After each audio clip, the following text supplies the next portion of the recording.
Class शुरू करने से पहले मैं स्पष्ट कर दूं, ये जो क्लासेस आप देख रहे हो ये MPPSC 2022 मेंस के लिए रिवीजन की क्लासेस हैं। ये कोई फुल वीडियोस नहीं है टॉपिक के, जैसे आपदा प्रबंधन। अब 3 वीडियो में आपदा प्रबंधन तो नहीं हो सकता, तो ये वीडियो केवल उन्हीं के काम के हैं जो मेंस देने जा रहे हैं 8 जनवरी से। और मैं ये नहीं कह रहा हूँ कि मेरे वीडियो देखने के बाद हूबहू प्रश्न फंस जाएंगे, मैं इसका दावा नहीं कर रहा हूँ और मेरी औकात भी नहीं है कि मैं प्रश्न फंसा पाऊँ।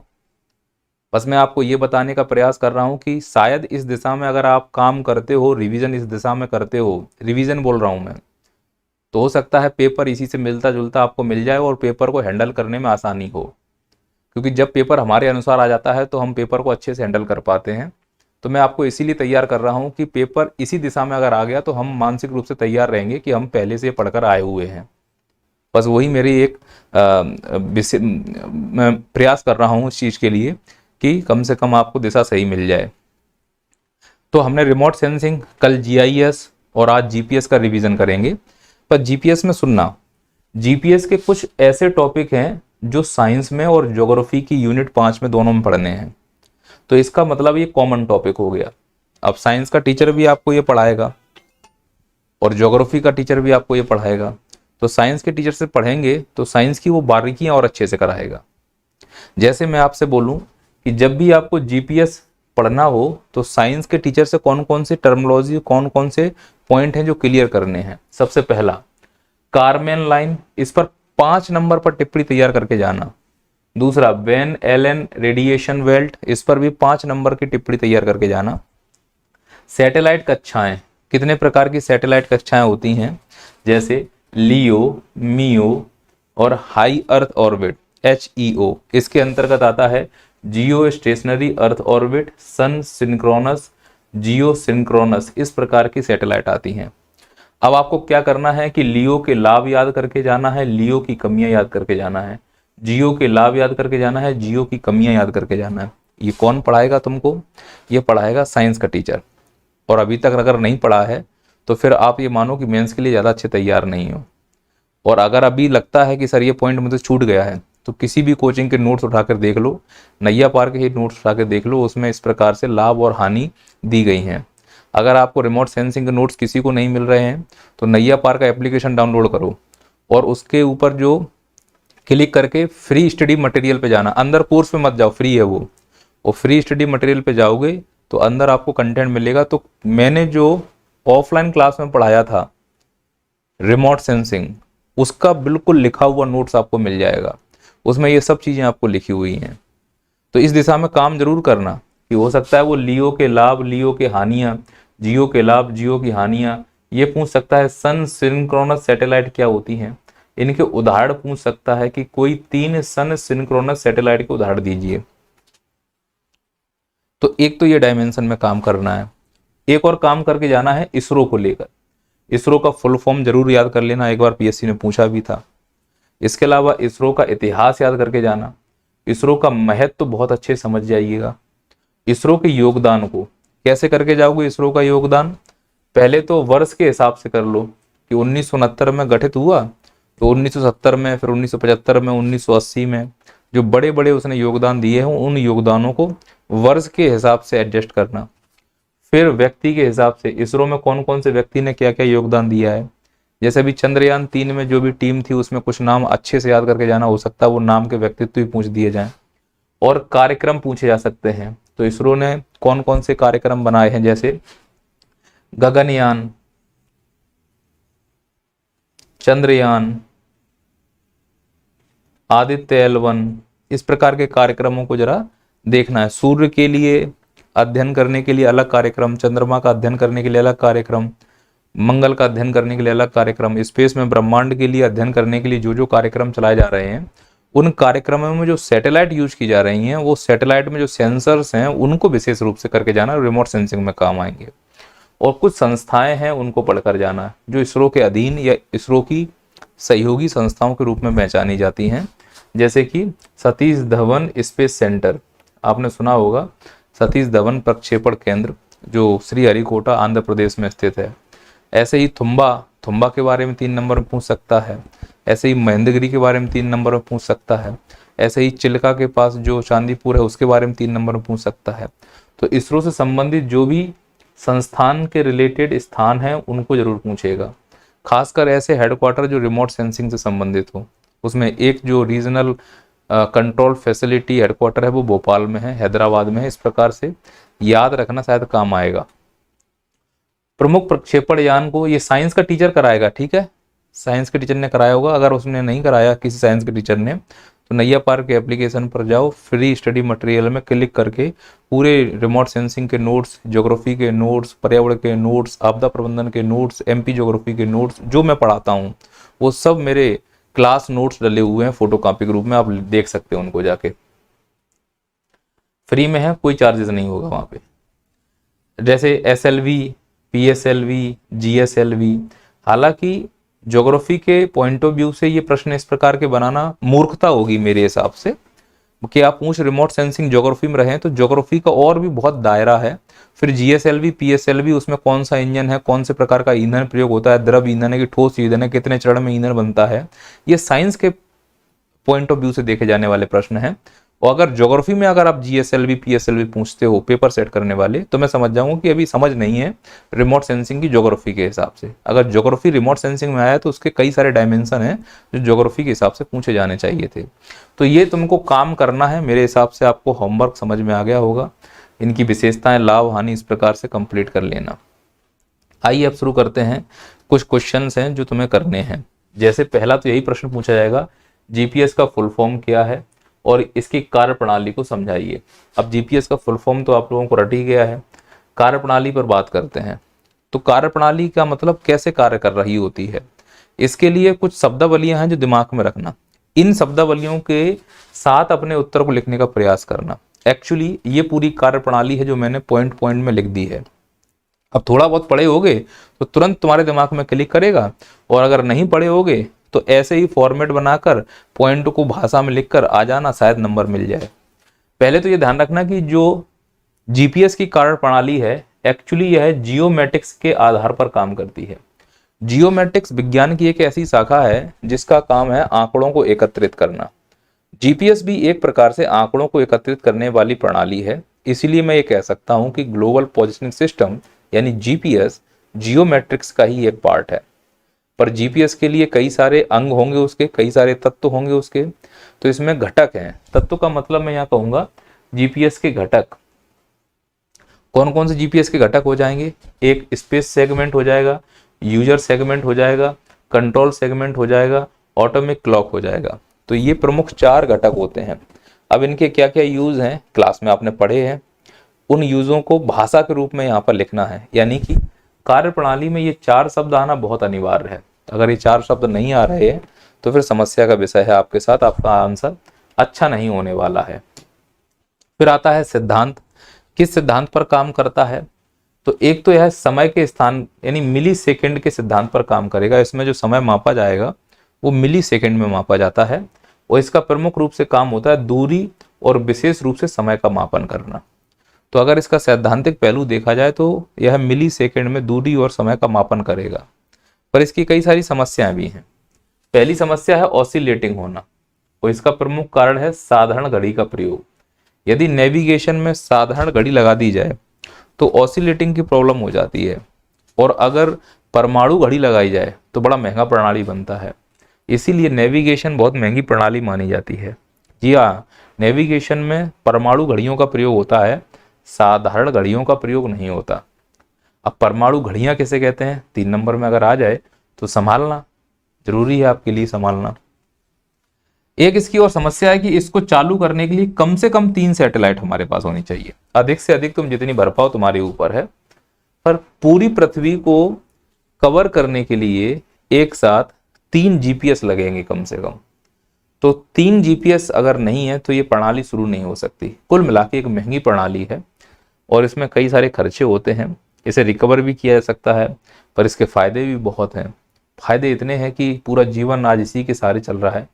जो ये तुम देख रहे हो मुझे इंटरनेट के सहारे, ये भी एक प्रकार से जीपीएस का ही पार्ट है, संचार का माध्यम है, जीपीएस से प्रयोग है। होमवर्क करके आना है तुमको। अगर तुमसे कोई पूछे कि असिस्ट जीपीएस किसे कहते हैं 3 नंबर में, तो क्या आप इसकी परिभाषा बना पाओगे? तो असिस्ट जीपीएस किसे कहते हैं, इसके क्या क्या कार्य होते हैं, और इसके क्या क्या लाभ हैं, और इसकी क्या क्या कमियां हैं, इस डायमेंशन में काम करो। अगर सब अच्छा रहा तो 5 नंबर में असिस्ट जीपीएस पे प्रश्न पूछा जा सकता है। अगला है विभिन्न देशों के जीएनएस यानी ग्लोबल नेविगेशन सैटेलाइट सिस्टम। तो ये ग्लोबल नेविगेशन सैटेलाइट सिस्टम ये होता है जो जीपीएस, आपने सुना हो जैसे कि हम लोग सुबह खड़े होते हैं तो बोल दिया जाता है कि सुबह आपने कॉलगेट किया कि नहीं किया। कॉलगेट एक कंपनी का नाम है, हो सकता है कि तुमने कॉलगेट के नाम पर क्लोजअप कर लिया हो, पर बोलते हम क्या भाषा में कि हमने कॉलगेट किया या नहीं किया। ऐसे हम बोलते हैं कि हम जीपीएस से देख रहे हैं कहाँ आना है, बोले जीपीएस प्रणाली का प्रयोग करके हम रास्ता ढूंढ रहे हैं। तो जैसे कॉलगेट करते हो आप, कंपनी का नाम कॉलगेट है पर कॉलगेट और भी कई प्रकार के हैं, ऐसे ही जीपीएस जो काम करता है रास्ता दिखाने का, संचार करने का, उस प्रणाली को कहा जाता है ग्लोबल नेविगेशन सिस्टम। और जो ग्लोबल नेविगेशन सिस्टम अमेरिका का है उसको प्यार से जीपीएस कहते हैं, चूंकि उसने पहली बार प्रयोग किया था, इसीलिए सभी का global national satellite system GPS कहा जाने लगा। क्लियर है ये बात? तो मार्केट में जाते हो, दुकान पर पहुंचकर कहते हो मुझे कॉलगेट दे दो, तो वो तुमसे पूछता है कौन सा।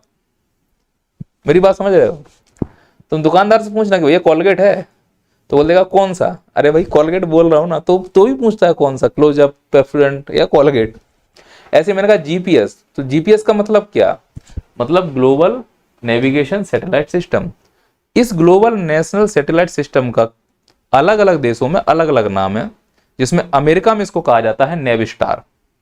फुल फॉर्म होता है नेविगेशन सैटेलाइट एंड रेंजिंग, और यह यूएसए का ग्लोबल नेविगेशन सैटेलाइट सिस्टम है जिसे प्यार से जीपीएस कहा जाता है।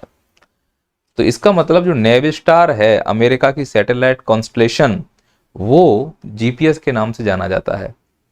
अब एक पॉइंट याद रखने की कोशिश करना, जब आपसे 3 नंबर में, 5 नंबर में या 11 नंबर में नेविस्टार पूछ दे, गैलीलियो पूछ दे, तो इनके क्या क्या डायमेंशन हो सकते हैं वो ध्यान रखना।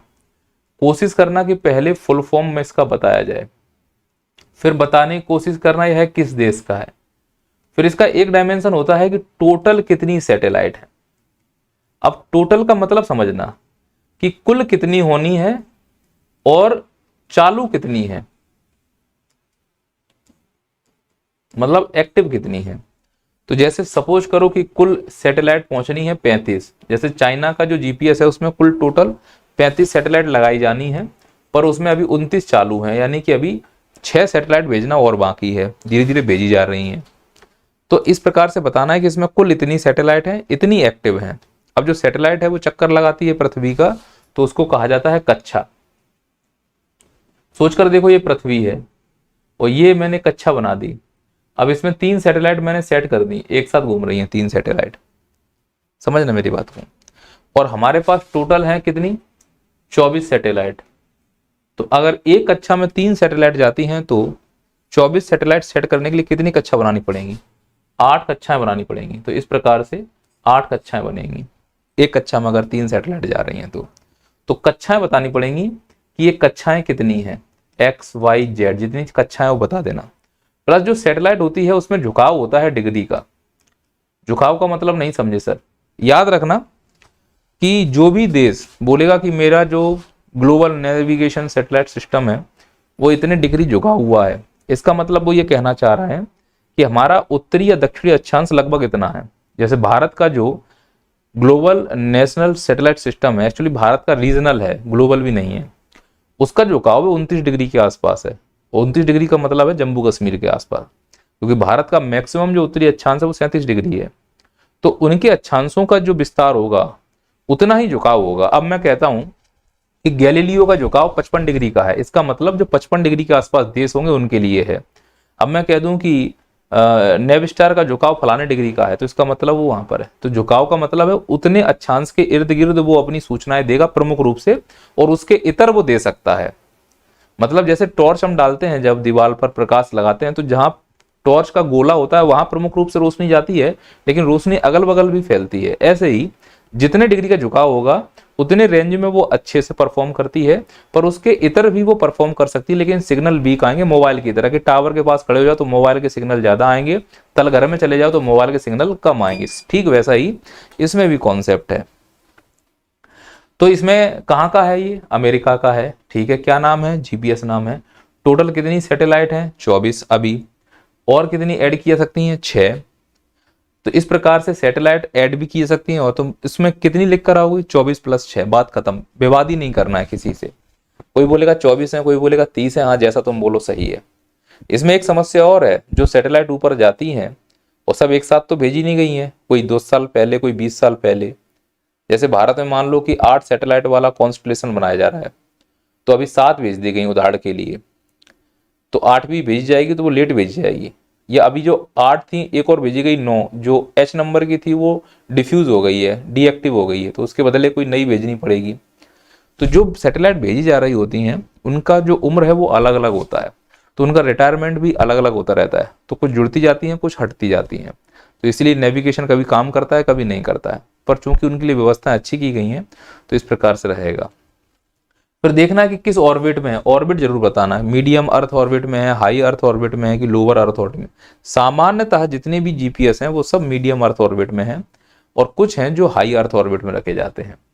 फिर इसके अलावा 55 डिग्री का झुकाव है, यानी कि 55 डिग्री अक्षांश के आसपास इस नेव स्टार की जो फ्रिक्वेंसी है वो बहुत अच्छी काम करेगी, उसके इतर काम कर सकती है, पूरी दुनिया को सेवा दे सकती है। जो इसकी ऊंचाई है वो 20,200 किलोमीटर के आसपास है। मतलब मीडियम अर्थ ऑर्बिट में भी सबसे हाई वाला जो अपर लेयर है उसमें जाके इसको सेटल किया जाता है, लगभग हाई अर्थ ऑर्बिट के लोअर वाले पार्ट में। फ्रिक्वेंसी इसमें 3 प्रकार की बैंडों का प्रयोग किया जा रहा है, और फ्रिक्वेंसी अलग अलग होती हैं। मतलब कोई दूसरे देश की जो ग्लोबल नेविगेशन सैटेलाइट सिस्टम की फ्रिक्वेंसी है वो इससे मैच नहीं करेगी, अगर मैच कर जाएगा तो फिर दिक्कत आ जाएगी, इसलिए 3 बैंड वाली फ्रिक्वेंसी का इसमें इस्तेमाल किया जाता है। तो इस प्रकार से ऐसे पॉइंट को लिखा जा सकता है, मैं ये कहना चाह रहा हूँ। तो जब भी लिखने के लिए जाओ तो इस प्रकार के पॉइंटों को अगर चाहो तो हेडिंग के रूप में, या चाहो तो पैराग्राफ के रूप में आंसर कर सकते हो। फिर आता है गैलीलियो, कहाँ का है, तो इसका पहले फुल फॉर्म बताओ। मैंने क्या बताया, पहले फुल फॉर्म बताओ, ग्लोबल नेविगेशन सैटेलाइट सिस्टम। फिर बताओ किस देश का है, तो इसका जवाब है रूस का है। कुल कितने सैटेलाइट हैं, 24। इसमें और कितने जोड़े जा सकते हैं, 6 और जोड़े जा सकते हैं। कितनी ऊंचाई पर है, 19,100 किलोमीटर की ऊंचाई पर। कितने डिग्री का झुकाव है, 66 डिग्री के आसपास रहेगा ये। कितनी कक्षाएं हैं, 3 कक्षाएं हैं। अब तुम बताओ टोटल कितनी कक्षाएं हैं, 3। टोटल सैटेलाइट वर्तमान में कितने हैं, 24। तो कितने रहेंगे, एक कक्षा में 8, तभी तो 24 हो पाएंगे। तो एक कक्षा में 8 सैटेलाइट घूमेंगे। याद रखना कि जो सैटेलाइट है, एक सैटेलाइट ऐसे घूम रहा होता है तो दूसरी कक्षा में उल्टा घूम रहा होता है, तो कोई ऊपर जा रहा है तो दूसरा नीचे जा रहा होगा, तो इसे बोलते हैं असेंडिंग और डिसेंडिंग मैटर पे काम करता है। तो इसका जो फ्रिक्वेंसी है वो असेंडिंग और डिसेंडिंग फ्रिक्वेंसी का प्रयोग किया गया है, वो इसमें 14 प्रकार की फ्रिक्वेंसी बैंड का यूज हुआ है। सर्वाधिक फ्रिक्वेंसी बैंड का यूज गैलीलियो में ही हुआ है, ये पॉइंट याद रख सकते हैं। इसके अलावा आते हैं तो QZSS quasi zenith satellite system, कहाँ का है भैया, जापान का है। टोटल कितनी सैटेलाइट का प्रयोग किया गया है, 7। इसमें से जो 3 सैटेलाइट हैं वो जियो स्टेशनरी हैं, और जो 4 सैटेलाइट हैं वो जियो सिंक्रोनस हैं। तो अच्छा ध्यान रखना कि आपने कभी वो देखा है टाटा स्काई वाली छतरियां। टाटा स्काई वाली जो छतरियां होती हैं वो जितने अक्षांश तुम बढ़ते जाओगे उतना वो झुकती जाएंगी, समझना ध्यान से। 0 डिग्री पर अगर कोई सैटेलाइट जो सिग्नल भेज रही है और वो जियो स्टेशनरी है तो उसके सिग्नल सबसे अच्छे आएंगे 0 डिग्री पर, यानी 0 डिग्री अक्षांश पर जो होगा उसके सैटेलाइट बिल्कुल ऊपर से नीचे गिर रहे होंगे। तो जो छतरी होगी वो बिल्कुल ऐसे ऊपर होगी 0 डिग्री। अब जैसे जैसे डिग्री बढ़ती जाएंगी, 0 के बाद 10, 20, 30, तो जैसे जैसे बढ़ती जाएंगी वैसे वैसे छतरी ऐसी होती जाएगी। तो आपने देखा वो छतरी अगर बिल्कुल ऐसी है कहीं पर छत पर तो समझ जाना कि इक्वेटर के पास है, और ऐसे तिरछी होती जा रही है तो इसका मतलब इक्वेटर से दूर जाती जा रही है, और जैसे जैसे 50-60 डिग्री पहुंचेंगे तो वो नीचे मुंडी कर लेगी। तो जो जियो स्टेशनरी सिग्नल्स होते हैं वो लगभग 40 डिग्री अक्षांश के बाद अपना सिग्नल अच्छे से दे ही नहीं पाते, इसलिए उनके लिए अलग से कॉन्स्टलेशन बनाया जाता है। तो अब क्या होता है, 40 डिग्री के ऊपर जाएंगे तो उनके लिए कौन काम करेगा, तो गैलीलियो जैसे सिस्टम काम करेंगे, नेवस्टार जैसे सिस्टम काम करेंगे, क्योंकि ये 55 से लेकर ऊपर 90 तक बहुत अच्छे से काम कर सकते हैं। और इक्वेटर के लिए तो हमें क्या लगाना पड़ेगा, जियो स्टेशनरी। तो जापान की स्ट्रेटजी भी समझो, उसने जियो स्टेशनरी लगाया जिससे कि इक्वेटर के देश के आसपास के लोग को वो बेच सके अपना सामान, और उसने जियो सिंक्रोनस भी लगाया जिससे कि वो अपना यूज कर पाए। तो 60 सैटेलाइट में से उसने 3 कहाँ यूज की, जियो स्टेशनरी में, और 4 कहाँ यूज की उसने, जियो सिंक्रोनस में।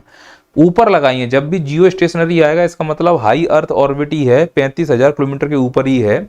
और याद रखना कि 41 डिग्री का झुकाव है, यानी जापान 41 डिग्री अक्षांश के आसपास ये रहेगा। 5 प्रकार की फ्रिक्वेंसी का प्रयोग होता है। बस इतनी सी जानकारी है जो आपको लिखनी है पैराग्राफ के फॉर्म में, और 5 नंबर आपको बड़ी आसानी से मिल जाएंगे।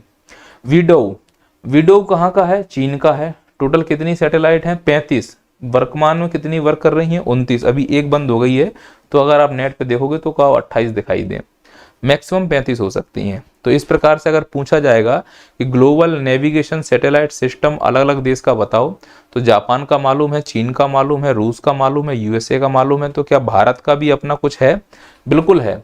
पर ध्यान रखना है भारत का, ये देखो global navigation satellite system versus Indian regional navigation satellite system. ये रीजनल है, रीजनल समझ रहे हो आप, क्षेत्रीय है, ग्लोबल नहीं है। मतलब हम अपने और अपने आसपास के देशों को दे सकते हैं। तो ये है इसका full form, Indian regional navigation satellite system. जो हमने पढ़ा था वो ग्लोबल था, ये हम पढ़ रहे हैं अब रीजनल है। तो अगर हमसे पूछा जाए कि बताइए जीपीएस और भारत के IRNSS में क्या अंतर है, पहला बड़ा अंतर तो ये ग्लोबल ही है और ये रीजनल है, यानी इसका जो कवरेज क्षेत्र होगा वो इसकी अपेक्षा बहुत ज़्यादा होगा। इसमें कितनी ज़्यादा सैटेलाइट हैं, इसमें कम सैटेलाइट हैं। कितनी सैटेलाइट हैं भारत के IRNSS में, टोटल 8 सैटेलाइट होने वाली हैं, जिसमें से 5 कैसी होंगी, जियो सिंक्रोनस, और 3 कैसी होंगी, जियो स्टेशनरी। और जो जियो सिंक्रोनस है उसमें I, A, B, C, D और स्मॉल I प्रकार की सैटेलाइट यूज की गई हैं, जबकि इसमें C, F, G और H प्रकार की सैटेलाइट यूज की गई हैं। जो H वाली सैटेलाइट है ये अभी डीएक्टिव कर दी गई है। इस हिसाब से अभी वर्तमान में 3, 3, 6 और 3, 9 सैटेलाइट देखने को मिलती हैं। तो सैटेलाइट का क्रम बदलता जाता है, एक एक्शन होकर फिर आ जाती है, पर इसमें 8 सैटेलाइट का कॉन्स्टलेशन चलता रहता है। टोटल 2 कक्षाएं हैं, तो ये 2 कक्षाओं का क्या रहेगा, इन कक्षाओं में 5 और 3, एक कक्षा में 5 रहते हैं और एक कक्षा में 3 सैटेलाइट रहते हैं। भारत का जो नेविगेशन सिस्टम है वो हाई अर्थ ऑर्बिट में स्थापित है, लगभग 35,000 किलोमीटर के आसपास। और भारत में जो इसका झुकाव होगा वो मैक्सिमम कितना हो सकता है, 29 डिग्री झुकाव के आसपास हो सकता है। उसके बाहर जाएंगे तो फिर हमें चीन को ज़्यादा फायदा होने लगेगा। और इसकी जो फ्रिक्वेंसी बैंड है इसके पास 2 हैं। इस प्रकार से आप पैराग्राफ में इसके उत्तरों को लिख सकते हैं। अगर आपने ये टॉपिक कभी नहीं पढ़ा है तो हो सकता है कि आप मेरे से नाराज हो रहे हो। अब आपसे क्या प्रश्न पूछेगा वो समझना। एक तो आता है कि global navigation satellite system versus, एक ये आएगा SBAS satellite based augmentation system. इन दोनों में अंतर है। ये एक ऐसा सिस्टम है जो हवाई जहाज को रास्ता दिखाने के काम आता है, प्लस इसमें नेविगेशन भी होता है। ये एक ऐसा सिस्टम है जो नेविगेशन का काम तो करता है, इसमें हम जैसे साधारण लोग जो जमीन पर चलने वाले लोग हैं उनके लिए काम करता है। तो अगर मैं थल की बात करूंगा तो GNSS, और हवाई जहाज में अगर रास्ता दिखाने की बात करूंगा तो SBAS। SBAS का फुल फॉर्म होता है सैटेलाइट बेस्ड ऑगमेंटेशन सिस्टम।